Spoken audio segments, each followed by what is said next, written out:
chairman and who is head of the NCE and who is always globe-trotting and extremely fortunate to get him for a few minutes at lunchtime.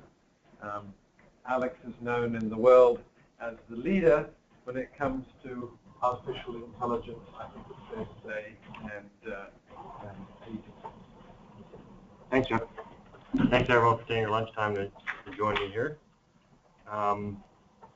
So really what I want to do today is give you an overview of the research we're doing here at Toronto Rehab around technology for older adults, both with dementia and without.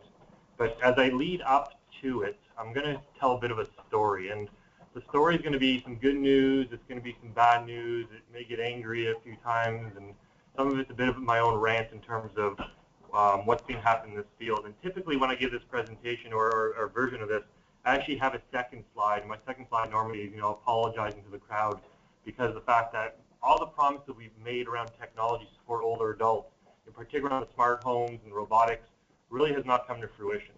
Everyone always expected a silver bullet, and it hasn't been a silver bullet, and we don't expect it to be a silver bullet maybe for the next 5 to 10 years. And so the lead up of my presentation is some of my own personal views, and that's my personal views here, not the views of anyone else, of why I feel that's not happened and what we need to do to get there. So my title is Disruption Ahead, Transforming Technology for Aging and Healthcare, and hopefully this whole disruption piece will become clearer as we move forward.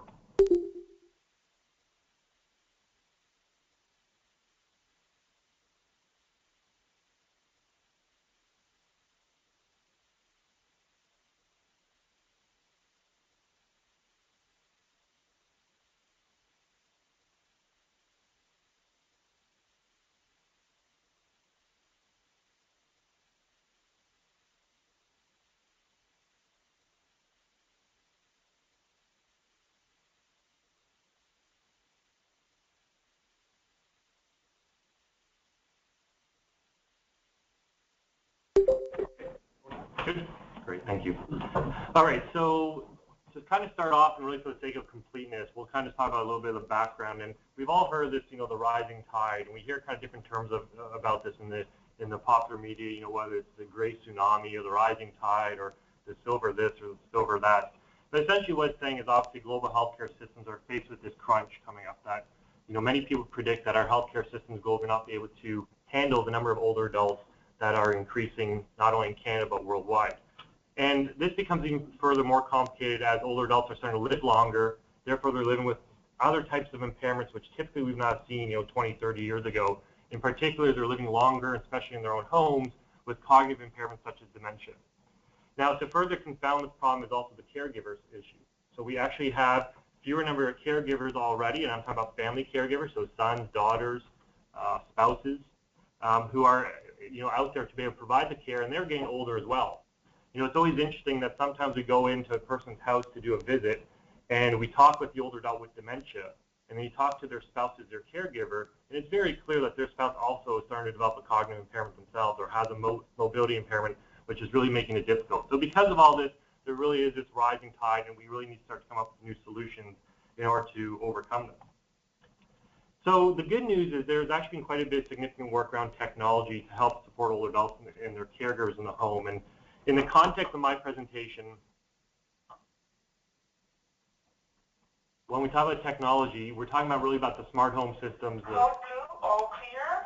Code blue, all clear. Code blue, all clear.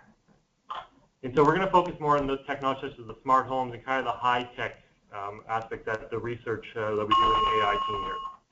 Now, in terms of the field itself, for the most part, it has been led by researchers and the academics, but in the past several years, we've started to see industry start to get more and more involved, and they're really starting to see the benefit of starting to get into this field to take this on as a market segment.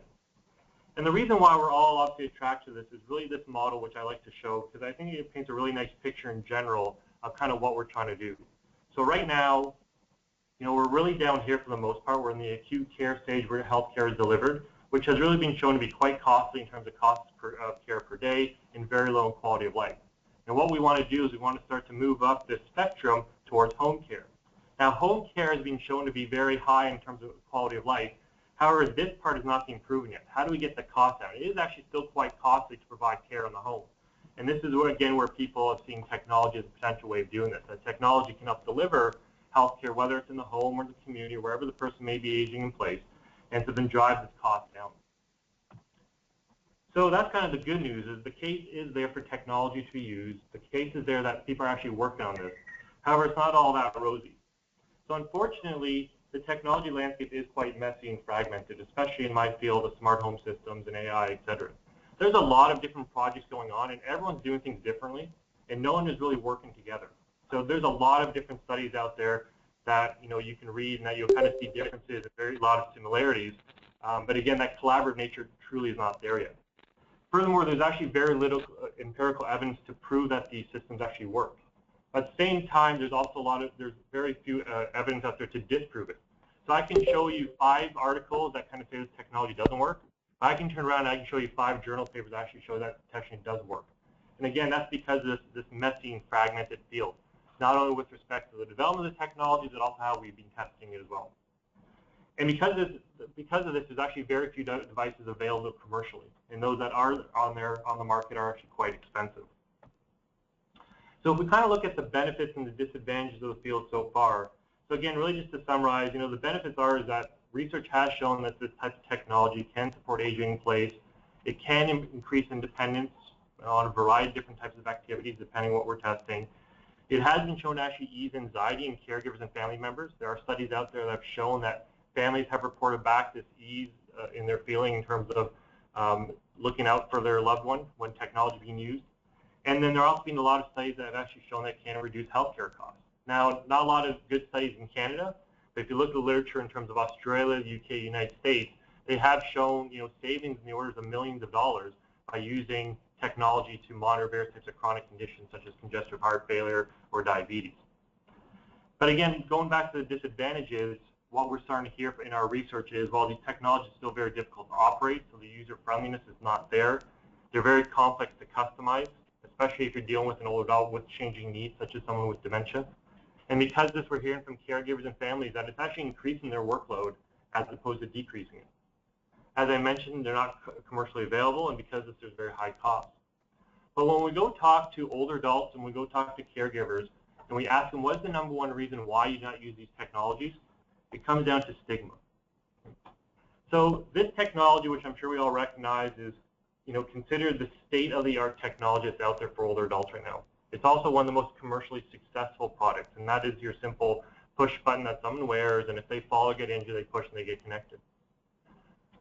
However, if you talk to the individuals who use them, and even more importantly, if you talk to the companies that make them, they're the first ones to say that 70 to 75% of their clients actually don't wear the button at all. Now, when you talk to them and say, well, why are you not wearing the button? It always comes down to stigma. Well, this makes me look like I have an issue. I don't want my friends to know that I'm having some problems. People have said to us, if I push this button, I see this as a one-way ticket out of my house. Right? And so that's a big problem. Now, furthermore, the usability issue is there as well. So 80% of those people who do wear the buttons never push them. And again, that's because they can't figure out how to activate it. They're maybe too injured, they're unconscious, and a variety of other issues as well that all come into play. So this is a big issue that our field really needs to get over. So why is it like this? Well, we all know in this room that the needs of older adults are complex, especially when we're dealing with those with specific impairments such as cognitive impairments or mobility impairments as well. That really enters a whole new host of criteria and issues we need to look at when we're designing and developing new technologies. More often than not, unfortunately, as well in our field, an understanding of these users is not part of the project. Even though we talk a big game around user-centered design and participatory design and all the other buzzwords we can throw at it, still at the end of the day, the majority of the people in this field are really just introducing the older adults towards the end of the design process. They may do some consultations at the start, they gather some information, but really at the end of the day, it's not truly understanding the needs of the older adults. And finally, and probably one of the most important aspects is there's still this silo mentality. So the engineers are working on their own, the OTs are working on their own, the psychologists are working on their own, etc. And while this is being overcome in several places, and Toronto Rehab actually is looked upon as one of the key examples where we have overcome the silo mentality, for the most part in the technology and aging field, it is still there. And I see this all the time when I go in and present and talk to these various groups. It's always amazing when I go meet with a group that's designed technology, and around the table, it really is all just engineers. And when I ask where the other disciplines are, they kind of look at me like, Well, what do you mean? These are the people designing the technology. So this is where the whole notion of disruption comes into place. We need to do things differently in this field in order to overcome some of these limitations and really come up with more effective solutions at the end of the day. Now, what do I mean by disruption? What do I mean by disruptive technology? So the classic example of the very first disruptive technology is the digital camera, right? So as soon as the first company came out with the digital camera, everyone else had to start to produce a digital camera as well. They were just going to be blown away and not exist anymore in the marketplace. And we saw that with Kodak, right? So Kodak stepped up and said, well, we're a film company. We're not going to do digital cameras. And Kodak went bankrupt. Now, the irony there is the first company to hold the patent on digital cameras was Kodak, right? So they basically disrupted at the start, but they didn't follow through in it. Now, the most classic example, and the most well-known example of disruptive technology is the iPhone. Right? So again, as soon as Apple came out with this smartphone, which did all these things beyond making a phone call that we didn't even realize we wanted to do, everyone else has to follow suit. So this is kind of what I'm trying to push in this field. We need to do the same thing. You know, the analogy is not great, but I'll use it because, you know, it kind of hits people, you know, right in the face pretty much, is we need to create this new iPhone in this area. We need to come up with something that's so brand new and so disruptive that it'll force the field to change. Now, when I say come up with something brand new, I'm not just talking about the gadget stuff or the technology. I'm talking about the process. I'm talking about the methodology and the way that we think in this area. We need to come up with a new way of thinking, a new way of doing in order to be successful, in my opinion. So, what does it take to be disruptive? Okay, so in my mind, there's two things we need to do. We need inspiration and new ways of thinking. Inspiration is really, really important in this area, particularly when we're dealing with the population that we're working with. This is just not another job for many of us, right? We all have an inspiration. We all have stories that are really driving us to be better and to develop the technology that we're doing. So I always like to kind of throw out my inspiration. Jeff probably recognizes these individuals. So this is Robin and his wife, Diane. So Jeff and I met Robin, God, it was 1995, 6. So we met Robin, a chance meeting a long time ago, and we were talking to him, and he was telling us about his wife, Diane. And Diane at that time was in her early 50s, very early onset Alzheimer's, and quite progressive. And Robin was telling Jeff and I about all the different, you know, troubles he was having taking care of her, and you know how embarrassing it was for her and for him, and you know how difficult it was to take her to the washroom and always give her the reminders that she needed. And as part of this conversation, he said, you know, wouldn't it be great if technology could do all this? And at that point, that's when I started working on the coach, which I'm going to show you. So a prompting system. That was so many years ago, and that's what I did for my graduate work. And you know, at that time, Jeff was happy enough to kind of, I think, run free a bit and kind of explore this area, and that's what really has built the research. Now, the interesting thing is inspiration is just not a one-time thing, right? You need to have it ongoing in your work. So I actually talk to Robin about once or twice every year and actually send him stuff that we're doing. I don't send him the academic papers, right? I send him, this is what we're doing, here's some new pictures, here's some new videos, and I always ask him, am I still on the right track here, right? And I think that's really, really important for us to keep in mind that that inspiration that we have needs to be part of your research. It needs to be part of what you're doing in order to make sure that the checks and balances are really there and that we really are continuing on the right track.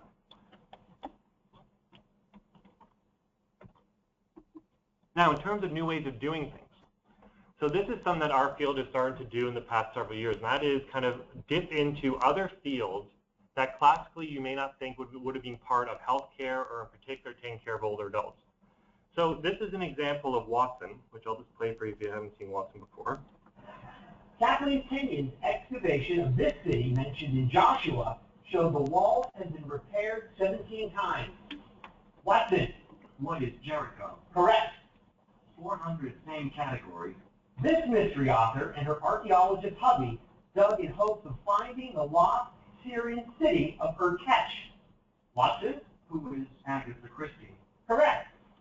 Okay, so for those who've not seen before, Watson is a computer.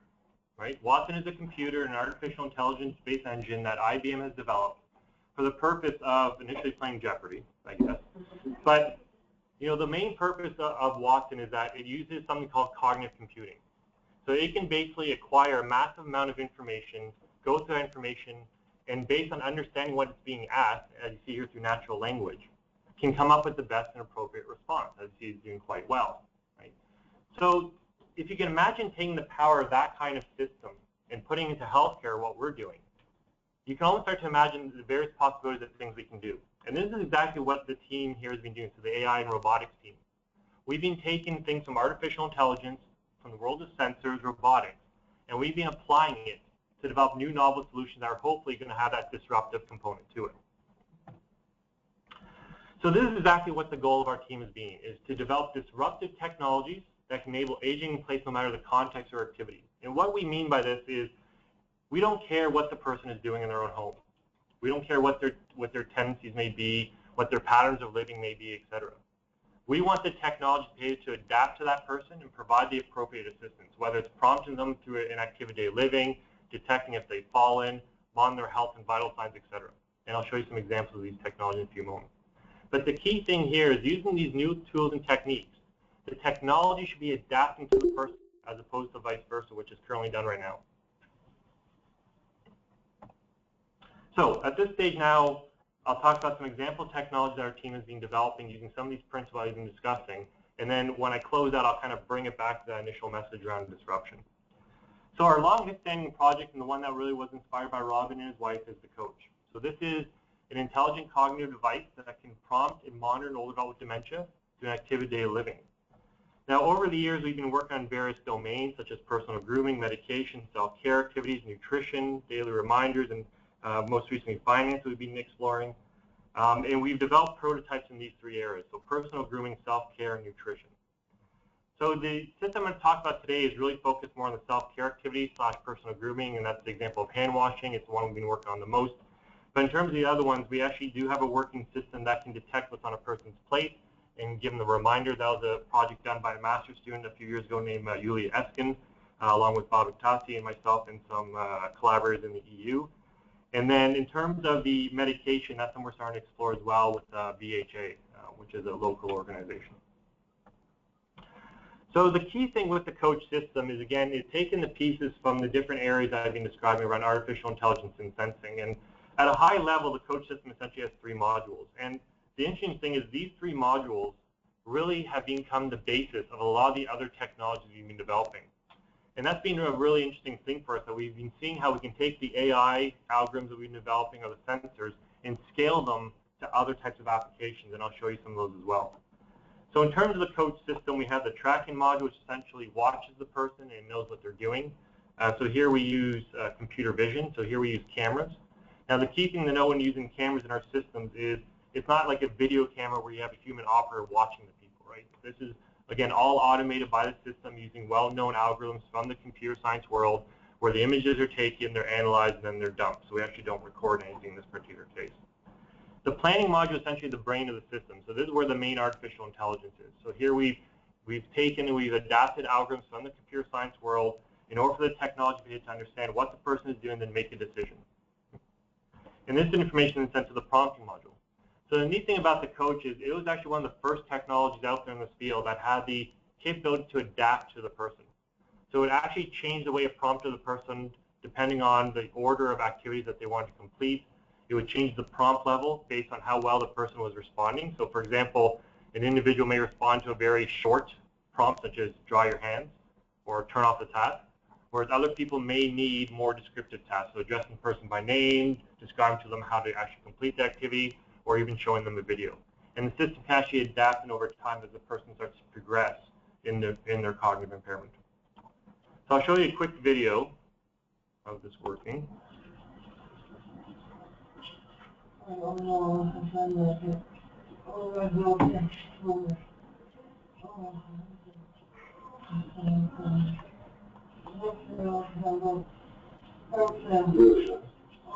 You did great.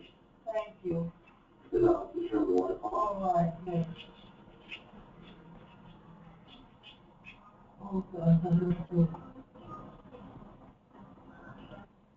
Okay, so in that example, there's some key things I just want to point out. So first of all so what happened is it detected that she was stalling on the task of rinsing her hands, so it gave her a prompt.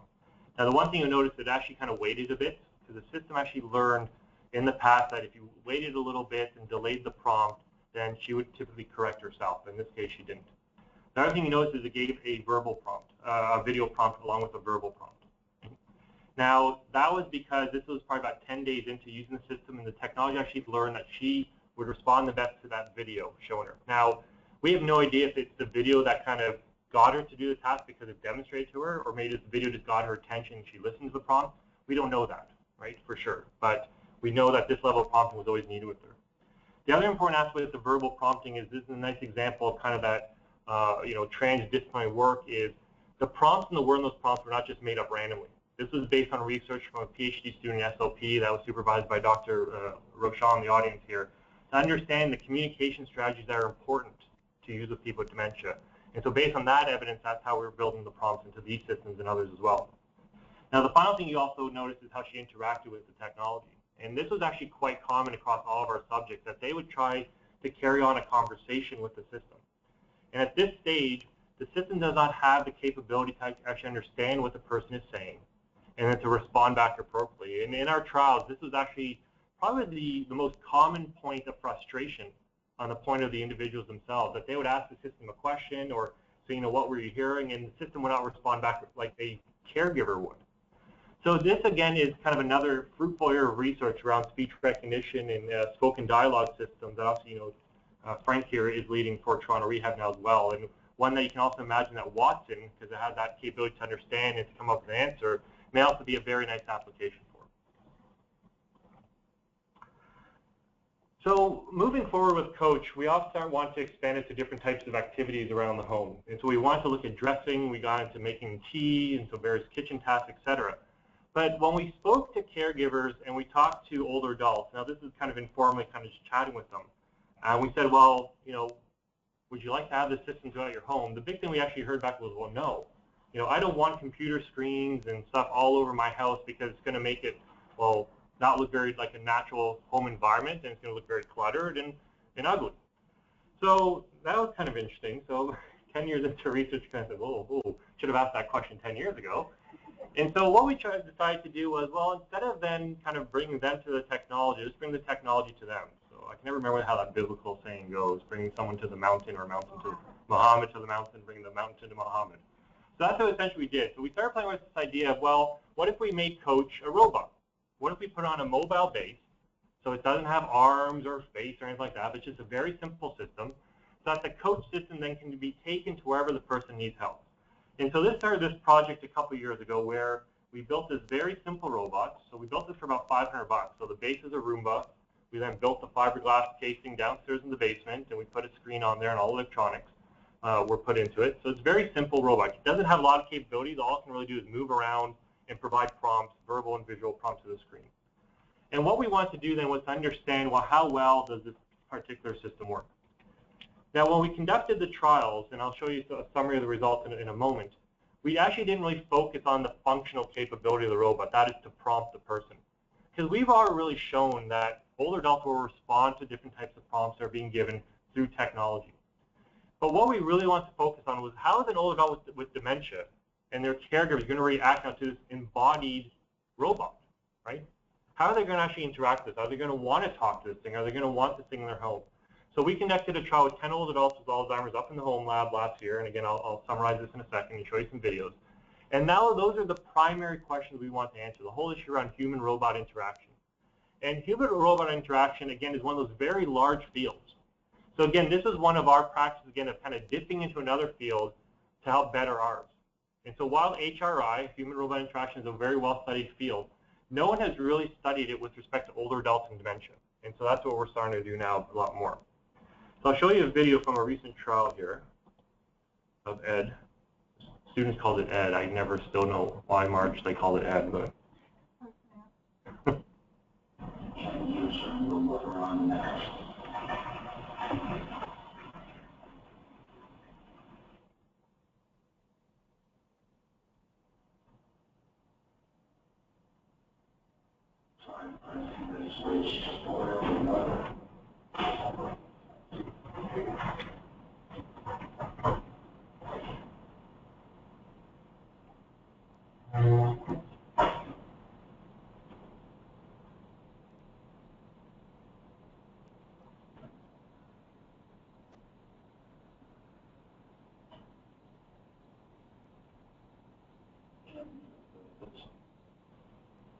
So the prompt kind of basically told her to put the tea bag in the trash bin. So this last video is an interesting example of how you perhaps do not need a very sophisticated robot that can point and stuff to actually use gestures, right? Because what the robot there did is actually turn its body to face the trash can, and then said to her, "Can you put your tea bag in the trash can?" So that full body gesture perhaps was kind of, you know, a significant part of her understanding of what she was supposed to do with that tea bag when she was done. So in terms of some results, a paper on this is just coming out right now in the Jarron Technology Journal to summarize there if you want to learn more. But really at the end of the day, what we actually found is that overall the older adults and their caregivers actually had quite a positive attitude towards the robot. You know, the older adults actually, for the most part, enjoyed interacting with it. But what we did there is we want to make sure that the person became comfortable with it. So the robot itself actually did the intake interviews, right? So it actually did the MMSE, the Mini Mental State Exam score, with the individual. And again, this was just to get the person comfortable with interacting with the robot. Now, the most fascinating finding we found, and actually is one of the classic things in human-robot interaction, is we found many of the older adults with dementia actually start to personify the robot. Several of them started calling it a name. Some of them start saying things like, "What are you doing? You should put a hat on them, or put a sweater on them." And this kind of action or this kind of response actually in HRI is very positive with respect to showing that the acceptance of the robot. Right? And so when we started to see this, even among older adults with moderate Alzheimer's, we're actually quite excited by this finding. And so this is really kind of what's leading us now to continue on in this area. The key thing we're trying to do now, though, is actually to show that you actually do not need to have a $50,000 or $100,000 robot to work with older adults with dementia. So our next trial is actually doing a comparison of our very simple $500 robot versus a very expensive robot that has like a face and arms and fingers and everything like that, to really show that there is no difference in the performance. Because I think that's an important thing we need to overcome. So in the robotics world, you know, again, when I talk about robotics, people still tend to ask the question, well, how expensive are these things? They're really, really expensive. You know, you're going to need one on multiple floors in a house because they can't go up steps. And that is all very true. Hello? Oh, someone's trying to talk to me. No? Was that in my head? I maybe heard that in my own head. So my response to that is you're absolutely right. Robots are still very, very expensive. But they're still very expensive because they're overly complicated, perhaps, for the application that we're looking at to use here. And so we really want to show what is the minimum set of features really that's required in a robot to still be useful to this population. That's really what our research around robotics is going on. We have no desire to build new robots, whatever else. We want to really just do the research around how they interact with older adults, dementia, and their caregivers. The next project is around something a bit different. So that is, how do we use technology not to support an individual with cognitive impairment, but actually to help diagnose a person with cognitive impairment, or at least to kind of give people around them a heads up that there's something changing in that person. And so this project here is actually to try to prove and to show how we can build predictive algorithms in order to predict the onset of mild cognitive impairment in older adults living in their own homes using very unobtrusive sensing technologies.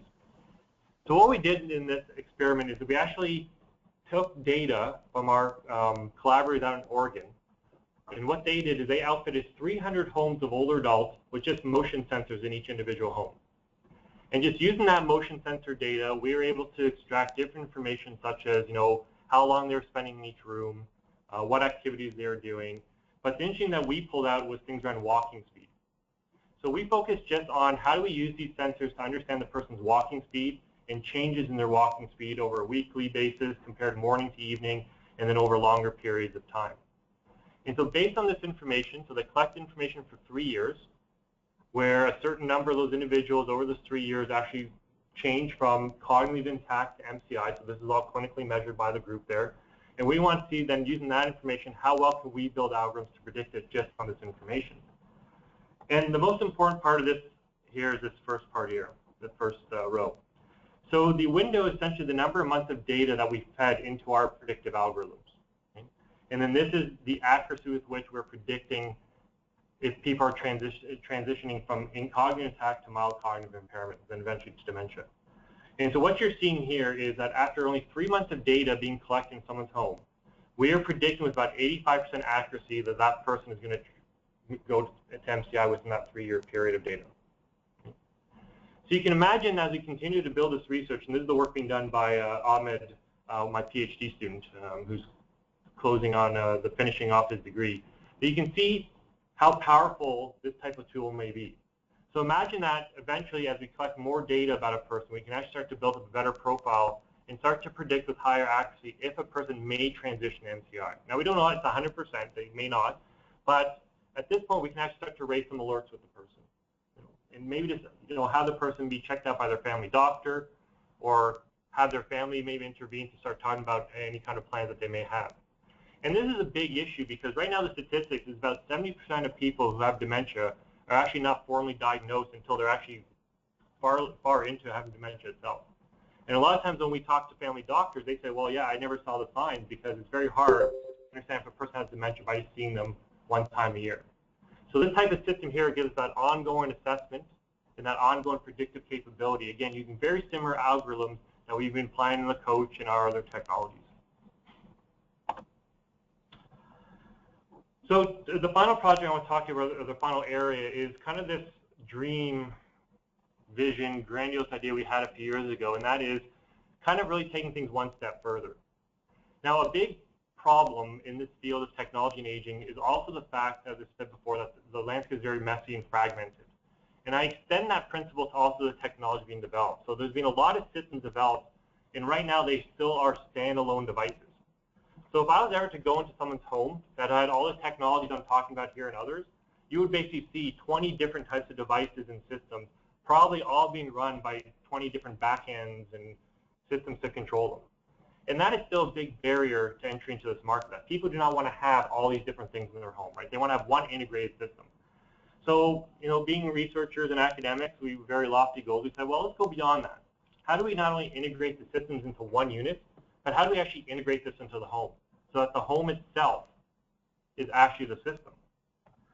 So we kind of started with this vision that you take the system, the home itself, and almost every brick is basically like a microprocessor. So instead of having a processor for every single device you have, the house itself is providing that computing infrastructure. And you can add anything you want to. It almost becomes plug and play. Any device I put into my house, the house detects it automatically and goes with it. We develop a fall detection system, which is a unit you install in every house. Well, imagine that the building material itself, such as these ceiling tiles, actually has all the sensing capability built into it. So no matter where I am, it's monitoring me and it knows if I've fallen. Imagine the floor, right? So as I'm walking across the floor from my bedroom to the bathroom, it's automatically taking my heart rate, my blood pressure, and anything else I need to monitor, say my congestive heart failure, my diabetes. Again, with nothing worn on me whatsoever. So it's a natural part of my everyday life. So this is something we started, but before jumping into the technology, we took a step back and we said, well, there's a design challenge here, right? We want to explore how do we take these sensors and these devices and embed them into building materials in the home, but also we need to figure out how to do this, right? How do we package these sensors appropriately? How do we make them cost effective? How do we make them easy to install? Because our big vision here is, again, these are not specialty products. These should be systems or devices or flooring material or floor tiles or toilet seats that I can go to Home Depot, buy myself, and install my own home, and again, they naturally start to work. So right away, actually, what we started to do was to work with the industrial design guys on the tech team, and then some from OCAD University as well, really just start to concept some ideas on how we can do this. So we want to know this is feasible in the first place before we move forward. And we had enough evidence that shows that it is feasible. So what we've started to do is to design some examples of these. So this is the PhD work being run by Isaac Chang, who's up there in the audience. And so this is an example of an early first prototype of a floor tile that Isaac has built. And the whole goal of this tile is that as you stand on it, and eventually with your shoes and with your socks on, we can get your heart rate and your blood pressure. Right? And Isaac's been investigating a principle called BCG, or ballistiocardiogram, which essentially the principle says that as I stand here, my heart's pumping up blood with a certain force. There's an equal and opposite force that I can measure. And if we can measure that force, and through Isaac's many years of signal processing, some of new algorithms, you kind of look at me like, that we can extract these other types of physiological measures. So this is some older data that Isaac had from an initial pilot test he had. He's been running a much larger trial right now with people with congestive heart failure. But here you see an example that by standing on this floor tile, he is able to measure the heart rates with under 1.5% error. And so again, you can imagine the powerfulness of this type of tool where the person can stand there, nothing on them, and we're getting their heart rate. Isaac's also done work around blood pressure as well, and he's getting fairly good results so far. Here's an example video of us building a capacitance-based sensor. This is the work of my former master student, Howard Harry, that looked at using capacitance sensors to get ECG. So again, here's this individual who's sitting on the sofa in the home lab. You notice he's wearing 2 layers of clothing.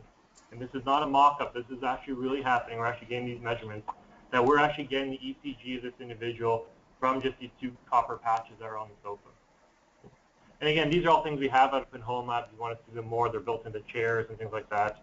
You can tell very quickly we're not furniture designers, but we are building them into the chairs.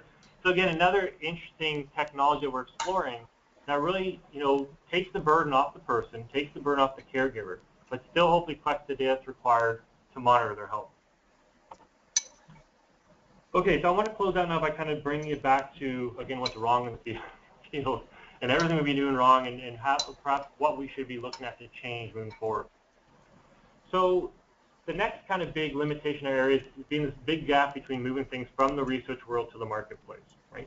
How do we actually now transfer these technologies? And in order to do this, again, in my mind, the current landscape needs to change. We need to change the way we're thinking about things and how we actually get these technologies into the hands of the user. And again, in my personal opinion, there's 4 things I think we need to work on. So first of all, we need to start accepting risk more.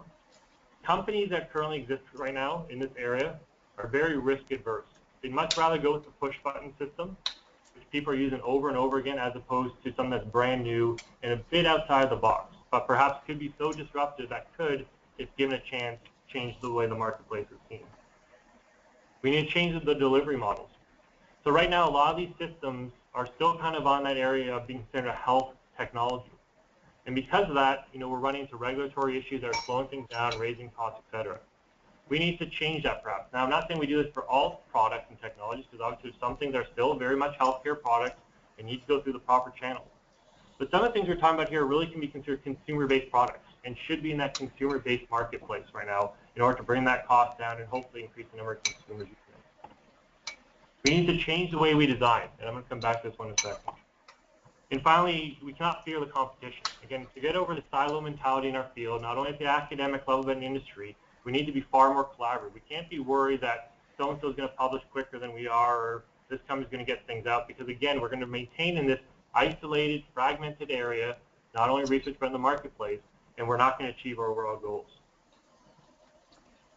So, changing the way we think. I very rarely like to refer to Apple as a gold standard, but when it comes to design and what they've done, you have to all kind of respect the fact that Apple really was that disruptive force. And there's some very fascinating articles about what their 5 or 6 pillars were around the way to design things. And these are them here. And when I started thinking about these more, when I first read the article, I kind of dismissed it. And I went back to it, went back to it, went back to it. And I kind of thought to myself, these really can be applied in our area in a very effective way, and maybe it can have a different effect. So the number 1 pillar of Apple is craft above all, right? Make things look like things that people want to use. And that's something that we've done quite poorly in the field of technology and aging, especially around the different sensors and devices that we've been coming up with. So we need to put craft above all in terms of what we're doing for the most part. Second, we need to design with empathy, right? We need to involve those users. We need to understand what their issues are. We need to have that inspiration that I talked about before. We need to be focused. Too many times people are trying to develop a technology that does too many things, right? It can do this, like a set of 10 features that probably 9 out of 10 of them are not useful to the older adult or the caregiver, and 9 out of 10 of them are making the product now so expensive and so difficult to get out there in the marketplace that you really need to focus and understand exactly what you're trying to solve and come up with a solution for that. Impute. This is an interesting one. I admit I had to look up the definition of impute because I did not know what it meant until I read this article. So this is essentially Steve Jobs' whole notion to his company was that, people do judge a book on its cover. People will judge us and will continue to make decisions based on what we've done in the past. We need to be very careful about that. And we've seen that in our field. For example, when we've gone to talk to older adults about our new fall detection system, people often come back and say, well, I tried that push button system 5 years ago and it was crap, so there's no way I want to use another one. Totally different technology, totally different product.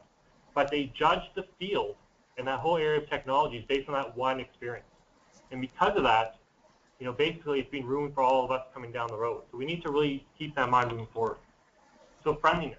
we need to be user-friendly. Our technology needs to take into consideration usability has to be a key factor in what we're doing, and obviously simplicity.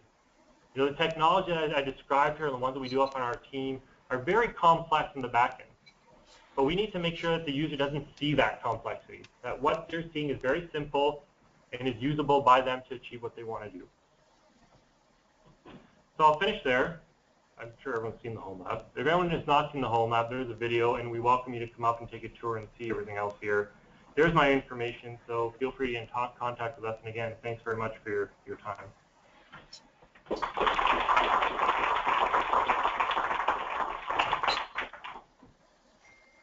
Well, what do you think? Who's going to challenge it? Yes. Maybe some level of semantics, but rather than artificial intelligence, I think maybe some level of semantics, but rather than artificial intelligence, I think computational intelligence is much more appropriate set of tools, things like art logic, neural networks, evolutionary algorithms, machine learning. I think that they are more controllable and they are easier to partition in order to experiment. This is the first point. The second one is initial standards. In a house like this or an apartment like this, you need a common path for all instruments. And in the IEEE literature, there is a large number of articles in what, because it's been developed in Europe, is called domotics. It is the science of automating the house. And that is the body of work done in Japan with the robots. You can get relatively inexpensive off-the-shelf robots and use them as your starting point. Yeah, absolutely. So yeah, your first point, you're absolutely right that it does come down to semantics, what we call it, but you're right, and that's what we tend to do in our if you kind of dig deep into our research, it is kind of far more divided in terms of the way I present it here. The second point is yes, so there are kind of common systems and bus systems out there we can use to connect these things, and that kind of gets in the area of middleware, right? So middleware essentially is that middle platform that is supposed to make everything communicate with each other. So I had a math student who just defended 2 weeks ago, Rajiv Pool, and his whole thesis was trying to understand the question around middleware in this area. And so Europe has actually done quite a lot of work on developing new middlewares, and what he actually discovered is none of the middlewares are being used because, again, we reached out to our subject, who was the researcher and the developer, and they said they're unusable, right? They don't allow us to do what we want to do. So he came up with a very nice set of recommendations in terms of where middleware needs to go in order to advance this area. Thank you. Yes, well, you can field your own questions. Cool. I knocked him off his chair. That's how good that was. Yeah, you pick on the. Hi, thank you for the presentation. I have a question about the console system or the other kinds of systems that you use where the robot responds to the person. Did you guys see if it was the same voice each time? That we used? Yeah. Yeah, so we had one voice kind of a set guideline in terms of the prompts, again, building upon the work that Roseanne did in her PhD and some earlier work that we discovered as well. And that's in reference to SLP and how that affects the command. So that's just about the kind of words we use, right? Yep. Did you do research on how the tone or the accent or something like that would be? So a long, long time ago, it's a paper from like 1998 or 1999, we did some very early work that kind of looked at 3 very kind of common things. So 1, the gender or the sex of the voice. 2, should it be a familiar voice or not? And then the third one was, I can't remember what the third one was. The first 2 are the most important ones. So what we found is that a male voice actually worked the best. And again, trying to dig deeper into why that was. There's different theories on whether a male voice, because it's lower in tone, is easier to understand. And then we also found that an unfamiliar voice was the best as well. Because what we found during those trials is when it was a familiar voice, the person often will go looking for the person as well and get distracted. So again, I'll be honest, we don't have a lot of science behind why these findings were like that, but this is what was observed in these trials. And the interesting thing is they actually are similar findings to what other groups around the world doing similar prompts have found anecdotally but not published on. And the third thing was addressed in the person by name. Yes, address the person by name. Thank you, Jeff. And again, we found just in the person my name was, you know, always the best, but we've also found that also differs depending on different people. Can I ask a follow-up question? Sure. So you didn't then look at how, like a tone or which word is emphasized and how that would change how a person responds? No, and Elizabeth, you can probably comment on this more than I can, but, you know, in our stuff we have not, but Roseanne didn't get in that depth either. We didn't get to do that either, but that could be really important, and that relates a little bit to one of my questions I had for you, because I have more than one. Boy. Which was, did you ever find that patients were angry or frustrated or irritated with the robot?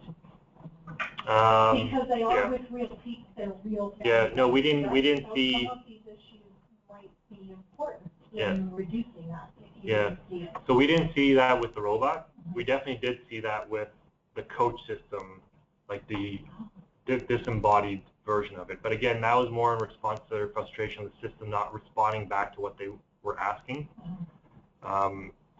So that's kind of really the only instance we ever saw of agitation with the system, you know, either way. Now, with the robot itself, though, again, they may not have expressed any agitation or frustration because we were still there and their caregiver was still there as well, so it wasn't kind of in a natural environment, just them and the robot. But that might be an interesting trial in the future, because obviously interpersonally between a family member and a person with Alzheimer's disease, that's a big issue, right? Yeah. And so if you were actually able to show that for whatever reasons there might be prosody, there might be simplicity, there might be the right choice of words, there might, you know, all kinds of things, that actually the robot, you know, interacting with the robot diminishes those kinds of responses even to a real person, that would be kind of great, actually. For you, for the robot. So we should just get the robot to piss them off and say obnoxious things.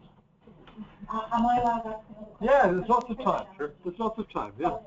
So, how do you respond to what some might think is an ethical question about constant monitoring in the face of there not being cures or even very different treatments? Yeah. So I think it comes down to a matter of choice.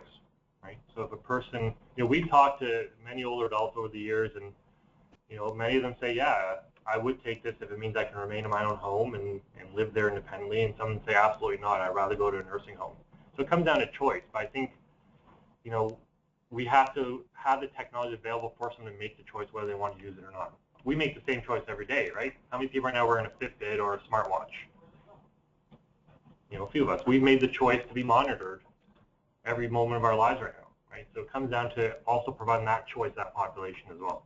Yeah, but there's also the point that you may not have that freedom of choice, really, because you might be making that choice at the expense of your daughter. It's all very well to say that I don't want to be monitored, I want to be on my own, but if that implies that the daughter has to be at home to watch you, it's the same as a nurse having to make a choice as to whether a patient wants to be lifted with a lifting device or not. The patient might say, no, I want to be lifted by the nurse. The nurse has a perfect right to say, no, I'm sorry, you're going to be lifted by a device because I have some rights as well. So there's some interesting balances when you get into family caregiving that are important. And another balance that I've been struggling with is when we first started this work years ago, the dream was we were going to be able to help someone go to the toilet without anyone else being around.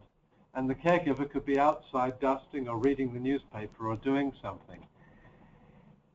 And apart from anything else, apart from the whole business of monitoring, visualizing what's going on going to the toilet, the problem was that if they stand up with their pants around their ankles, the robot's not going to stop them falling over, right? So there's a balance between physical safety and, I suppose, sort of cognitive and physiologic safety as well. And I don't know where all these balances are going to end up, but I think the biggest role for this technology is certainly remote diagnosis, but the bigger role at home is just giving the caregivers a bit of a break. They're still going to be around probably a lot of the time, but be able to have a good sleep, and the system decides whether it's necessary to wake them up or whatever.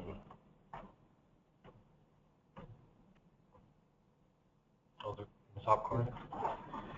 Don't worry. I just thought. There's people on the other There's end of people the on the line. phone and stuff. They can't. Having gone through experiences with my dad over several years, and we're talking about this remote diagnosis, and some of the sensors that you're using so far seem to be falling, heart rate, blood pressure, ECG, etc. I'm thinking about a couple of the things that did him in repeatedly, and that was bladder infection. Right. And pneumonia, and I'm sure, I can take a bladder sensor tool right now, actually, and pneumonia, and I'm wondering if you're going that way instead of kind of heart rate, BP. So us specifically, we've always been thinking about things around incontinence, and more again, can you predict, the episode before it happens? I know, Jeff, you've been having discussions with other people as well around that for 2 years. It's something that we have not gone into yet. We have just made contact with a company that actually has an interest in this now. Is actually building actually the nicest set of wearable sensors I've ever seen.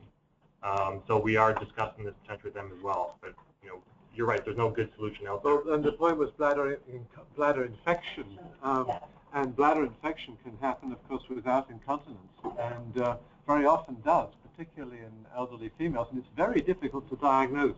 A lot of behavioural problems can be attributed to it if you really can get at that's the cause, and I think that's good input. I think to be able to sense bladder infection is a good idea. Yeah, and as far as pneumonia is concerned, well, I think the work that the swallowing team's doing on preventing aspiration pneumonia by appropriate diagnosis of the risk and prescription of the right kind of foods, viscosity of foods is good, but detecting pneumonia, I think we're en route to do that. I think some of the work that Azadeh and others are doing on the sleep apnea thing is going to be picking up stuff like that eventually without having to wear anything. Great.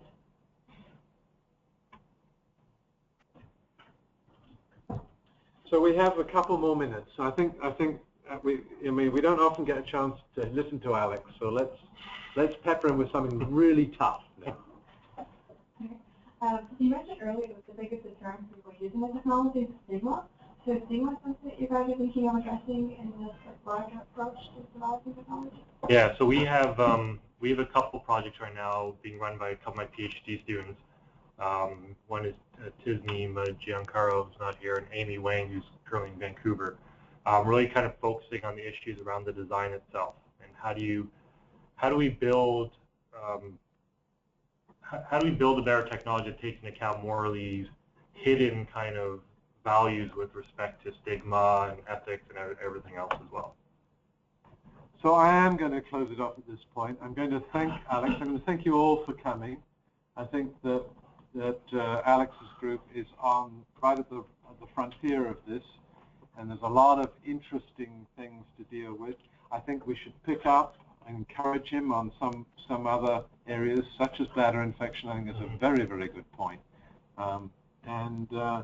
Let's look forward to senior lives of being monitored in every respect. I'm monitored in every respect at the moment. I mean, and some people are even assigned to monitor me to see that I behave properly and I don't get lost. So it won't be a new thing to me. Thank you.